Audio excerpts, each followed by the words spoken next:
আগের ভিডিওতে আমরা জেনেছিলাম চীনের 90% মানুষ দেশের পূর্ব দিকে থাকে। আজকের এই ভিডিওতে আমরা জানব এর আসল কারণ।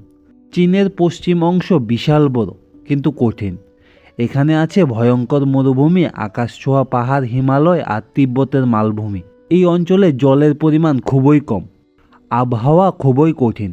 উর্বর জমি না থাকায় এই অঞ্চলে চাষবাস করা প্রায় অসম্ভব। অন্যদিকে পূর্ব চীন একদম আলাদা। এখানে আছে বড় বড় নদী ইয়াংজি আর হোয়াংহো, যা হাজার হাজার বছর ধরে মানুষকে উর্বর জমি আর জল সরবরাহ করছে।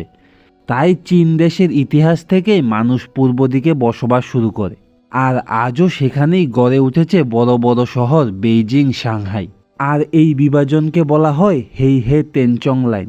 এই লাইনের ডান দিকে থাকে প্রায় 90% মানুষ, আর বাম দিকে প্রায় ফাঁকা। ভাবুন তো, একটা দেশের অর্ধেক জায়গা প্রায় খালি। এই রকম আরও অবাক করা তথ্য জানতে এই চ্যানেলটিকে ফলো করুন, কারণ পৃথিবীটা যতটা সহজ মনে হয় ততটা কিন্তু নয়।